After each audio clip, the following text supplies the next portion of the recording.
Hello friend, मैं better study point से जयदेव वर्मा आप लोगों का बहुत बहुत स्वागत करता हूं। आज मैं आपके लिए हिंदी भाषा का विकास एवं इतिहास का पाठ दूसरा लेके आया हूं, वो भी एक ट्रिक और बेहतरीन तरीके के साथ में। तो शुरू करते हैं पहले पॉइंट से। पहला पॉइंट क्या कह रहा है देखते हैं। पहला पॉइंट, प्रसिद्ध भाषाविद ग्रेसन के अनुसार 6 या 5 भाषा परिवार हैं। कितने भाषा परिवार हैं? 6 या 5 या 179 भाषाएं और 544 बोलियां। तो क्वेश्चन बन जाता है यहाँ से कि ग्रेसन के अनुसार कितनी भाषा परिवार हैं, कितनी बोलियां हैं और कितनी भाषाएं। तो 544 बोलियां हैं और 6 या 5 भाषा परिवार हैं। 6 आ जाए तो 6, अन्यथा 5, दोनों में से कोई भी आ सकता है। और 179 बोलियां। आगे देखते हैं। हिंदी क्षेत्र की समस्त 17 बोलियों को और 5 उपभाषाओं को वर्गीकृत किया गया है, जो निम्न है। हिंदी में 17 बोलियां और 5 उपभाषाएं, वो इस प्रकार है। देखते हैं किस तरह से हैं। आगे देखिए। उपभाषा राजस्थानी हिंदी। यहाँ से क्वेश्चन, अधिकतर क्वेश्चन बनता ही यहाँ से। तो आप देख लीजिए राजस्थानी हिंदी। तो राजस्थानी हिंदी कहाँ पर की बोलियाँ कौन कौन सी है राजस्थान की, ये देखिए, और किस क्षेत्र में बोली जाती है। तो मेवाती ये उत्तरी राजस्थान में बोली जाती है। मेवाती कहाँ बोली जाती है? उत्तरी राजस्थान में। मालवी कहाँ बोली जाती है? दक्षिणी राजस्थानी। और मारवाड़ी पश्चिमी राजस्थानी बोली है। और जयपुरी या डूनाड़ी ये पूर्वी राजस्थानी है। तो यहाँ से क्वेश्चन किस तरह से बन जाता है कि डूनाड़ी या जयपुरी को और किस नाम से जाना जाता है? तो डूनाड़ी के नाम से जाना जाता है। ये पूर्वी राजस्थानी है और इसका मुख्य क्षेत्र क्या है? राजस्थान। ये मुख्य क्षेत्र राजस्थान माना जाता है, लेकिन ये दिशाओं के अनुसार ये इस तरह से बोली जाती हैं। मेवाती उत्तरी राजस्थानी बोली है, मालवी दक्षिण राजस्थानी बोली है, मारवाड़ी पश्चिमी राजस्थानी बोली है और जयपुरी और डूनाड़ी पूर्वी राजस्थानी बोली है। इस तरह से होती है। तो आप आराम से एक बार सुन लोगे तो आपको याद हो जाएंगी।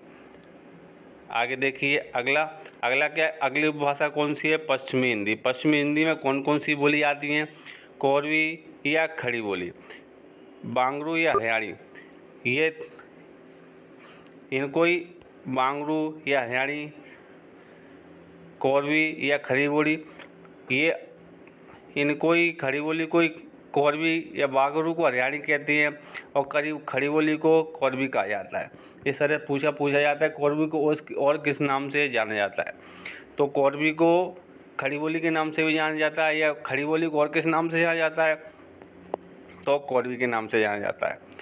बांगरू को और किस नाम से जाना जाता है? हरियाणवी नाम से जाना जाता है। बांगरू को हरियाणवी नाम से जाना जाता है।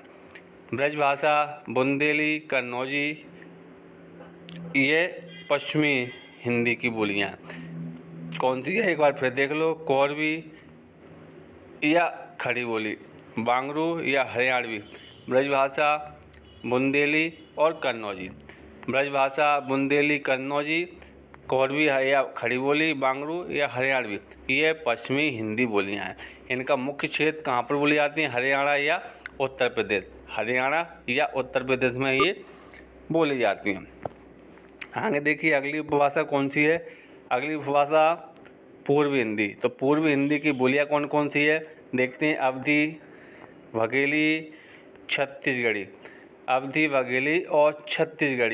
ये पूर्वी हिंदी के अंतर्गत आती हैं। कौन सी बोली आती हैं? अवधी, बघेली और छत्तीसगढ़ी, ये पूर्वी हिंदी के अंतर्गत आती हैं। और ये बोली कहाँ जाती हैं? मध्य प्रदेश, उत्तर प्रदेश और छत्तीसगढ़ में। कहाँ पर बोली जाती हैं? क्वेश्चन बन जाता है कि अवधी, छत्तीसगढ़ी और बघेली किस क्षेत्र में बोली जाती है? तो मध्य प्रदेश, उत्तर प्रदेश और छत्तीसगढ़ में बोली जाती हैं। आगे देखिए अगली उपभाषा कौन सी है? अगली देखिए उपभाषा बिहारी। कौन सी है? बिहारी। तो बिहारी की बोलियाँ कौन सी होती हैं? भोजपुरी, मगही, मैथिली। कौन कौन सी हैं? भोजपुरी, मगही, मैथिली। ये बिहारी की बोलियाँ हैं। बिहारी की बोलियाँ कौन सी है? बिहारी की बोलियाँ हैं मगही, मैथिली और भोजपुरी। इसका क्षेत्र क्या है? बिहार और उत्तर प्रदेश। ये बिहार और उत्तर प्रदेश में बोली जाती है। अगली भाषा कौन सी है? पहाड़ी। तो पहाड़ी के अंतर्गत कौन सी बोली जाती है ये देखते हैं। तो पहाड़ी में कुमायूं आती है, गढ़वाली आती है, कुल्लई आती है। और कुल्लई को ही मंडियाली कहते हैं, कुल्लई को ही मंडियाली कहा जाता है। ये क्षेत्र इसका बोलने का हिमाचल प्रदेश और उत्तराखंड। हिमाचल प्रदेश और उत्तराखंड में ये बोली जाती हैं। तो पूछ लिया जाता है कि गढ़वाली किस क्षेत्र की भाषा है या किस उपभाषा की भाषा है? तो ये पहाड़ी की है। कुमायूं किसकी है? पहाड़ी की है। इस तरह से पूछ लिया। मगही किस उपभाषा की भाषा है? तो बिहारी की है। इस तरह से पूछ लिया जाता है। ठीक है क्वेश्चन। आगे देखिए, आगे क्या है? आगे राजभाषा के संबंध में अनुच्छेद 343 से 51 तक बताया है। ये राजभाषा के संबंध में अनुच्छेद कहाँ से कहाँ तक है राजभाषा का? 343 से 351 में ये राजभाषा के संबंध में अनुच्छेद दिया गया। इसका मैं आगे से विस्तार में बताऊंगा पूरा कि किस किस अनुच्छेद में क्या क्या बताया गया है। आगे देखिए, आगे राजभाषा एक संवैधानिक शब्द है। अगर पूछ लिया राजभाषा क्या है? तो राजभाषा एक संवैधानिक शब्द है। इस तरह से क्वेश्चन बन जाता है और आपको समझ में नहीं आता है कि किस तक क्या से क्वेश्चन बन गया। तो इस तरह से ही बन जाता है कि राजभाषा क्या है? तो राजभाषा क्या है? एक संवैधानिक शब्द। हिंदी को 14 सितंबर 1949 ईस्वी को संवैधानिक रूप से राजभाषा घोषित किया गया था। कब किया गया था? 14 सितंबर 1949 को। तो यहाँ से क्वेश्चन बन जाता है कि राजभाषा, हिंदी को राजभाषा कब घोषित किया गया था? तो 14 सितंबर 1949 को। इसलिए प्रत्येक वर्ष 14 सितंबर को क्या मनाया जाता है? हिंदी दिवस के रूप में मनाया जाता है। तो हिंदी दिवस कब मनाया जाता है? 14 सितंबर को। कब मनाया जाता है? 14 सितंबर को। आगे देखिए, आगे क्वेश्चन, आगे क्वेश्चन देखिए क्या कह रहा है। प्रमुख बोलियां का संक्षिप्त परिचय। अब इन बोलियों का संक्षिप्त परिचय, जो अपने आगे बोलियां पढ़ी थी उनकी उपभाषाओं की, उनका संक्षिप्त परिचय दिया गया है कि कहाँ पर बोली जाती है, उसको क्या क्या नाम दिया गया है, कहाँ का और किस तरह से दिया गया। तो देखते हैं।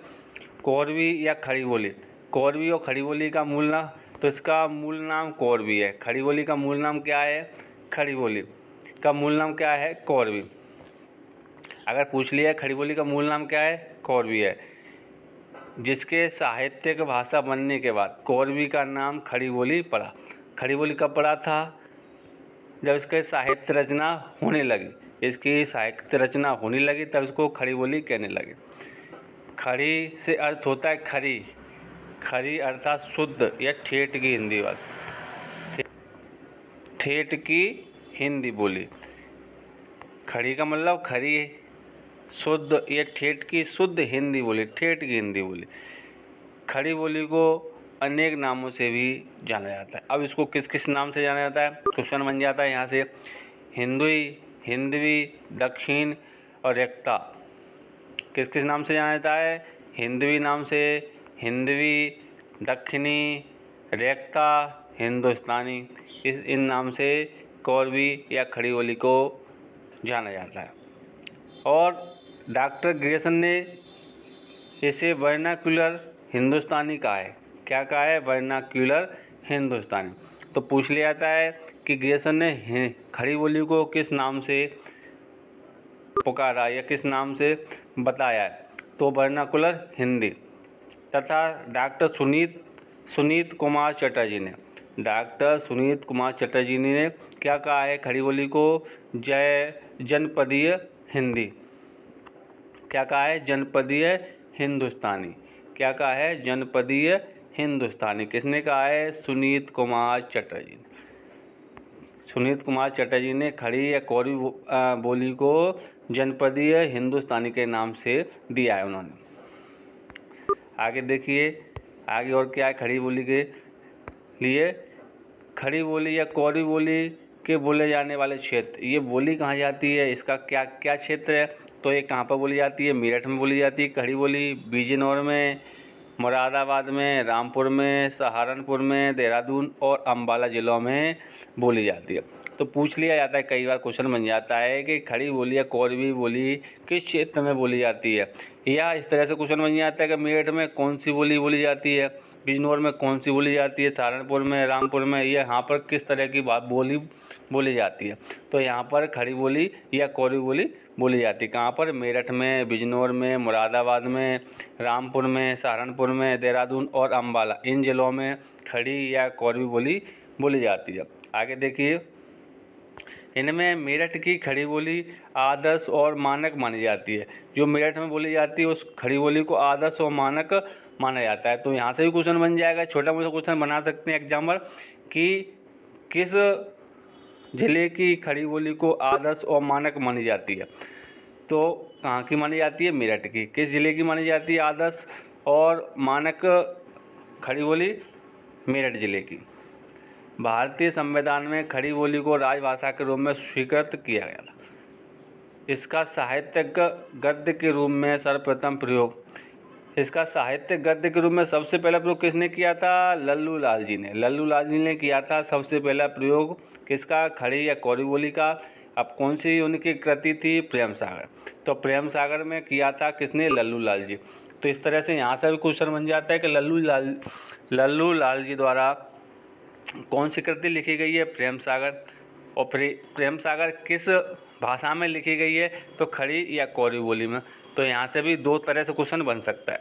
तो प्रेम सागर किसके द्वारा कृति रचित है, लल्लू लाल जी द्वारा।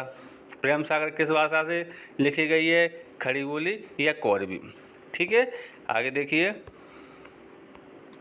ब्रज भाषा। तो ब्रज भाषा के बारे में देखते हैं। ब्रज भाषा, इसका केंद्र स्थल आगरा मथुरा है। ये कहाँ का बोली जाती है ब्रज भाषा, मथुरा। तो आपने देखा होगा ब्रज बरसाने की भाषा या ब्रज बरसाने की भाषा मथुरा में या आगरे में बोली जाती है, उसे ब्रज भाषा कहा जाता है। यह कृष्ण भक्ति की एक मात्र भाषा है। ये क्या है, कृष्ण भक्ति की एक मातृभाषा है। कौन सी, ब्रज भाषा। ब्रज भाषा कृष्ण भक्ति के लिए प्रसिद्ध है। इसके प्रमुख रचनाकार कौन कौन से, ये देख लिए। तो ब्रज भाषा के रचनाकार कई बार पूछ लिए जाते हैं कि ब्रज भाषा के रचनाकार कौन कौन से हैं। तो देखते हैं, सूरदास जी, नंददास, कृष्णदास, केशवदास, बिहारी, भूषण, भारतेंदु, हरिश्चंद्र, रत्नाकर और रसखान। एक बार फिर बता देता हूँ कौन कौन से हैं कौन कौन से ब्रज भाषा के रचनाकार है। ब्रज भाषा में किसके रचनाकारों ने रचना की है, तो देखते हैं, सूरदास जी ने रचना की है, नंददास, कृष्णदास, केशवदास, बिहारी, भूषण, भारतेंदु, हरिश्चंद्र, रत्नाकर और रसखान, इन्होंने, और मीराबाई भी ब्रज भाषा में रचनाकार की है। इन्होंने भी रचना की है, उन्हें भी रचनाकार कहा जाता है। आगे देखिए, नोट में क्या दिया है, ब्रज भाषा का सूरदास जी को अष्टछाप का जहाज कहा जाता है। अष्टछाप का जहाज क्वेश्चन बन सकता है, किसको कहा जाता है ब्रज भाषा का, सूरदास जी को। सूरदास जी को अष्टछाप का जहाज कहा जाता है ब्रज भाषा का। तुलसीदास जी ने अपनी कुछ रचनाएं ब्रज भाषा में की हैं। तो यहाँ से भी कन्फ्यूज करने वाला क्वेश्चन बनता है कि तुलसीदास जी ने कुछ रचनाएं ब्रज भाषा में की हैं, कौन कौन सी की हैं, कवितावली और विनय पत्रिका। कवितावली और विनय पत्रिका ये ब्रज भाषा में लिखी गई हैं। तो यहाँ से क्वेश्चन बन जाता है कि कवितावली किसके द्वारा रचना की गई है, तो तुलसीदास जी द्वारा। या विनय पत्रिका किसके द्वारा रचित है, ये तुलसीदास जी द्वारा। ये किस भाषा से, इसकी किस भाषा में रचना की गई है, तो ये ब्रज भाषा से रचना की गई। किससे रचना की गई है, ब्रज भाषा से। इस तरह से क्वेश्चन बन जाता है। ये क्वेश्चन तो कई बार देखने मिला होगा कि ब्रजबुल को पुरानी बंगला के नाम से जाना जाता है। तो ब्रजबुल को किस नाम से जाना जाता है, पुरानी बांग्ला। पुरानी बांग्ला के नाम से ब्रजबुल भाषा को जाना जाता है। इससे ये क्वेश्चन कई बार आपको किताबों में और एग्जामों में मिला होगा। ब्रिजउल को किस नाम से जाना जाता है? पुरानी बांग्ला के नाम से जाना जाता है।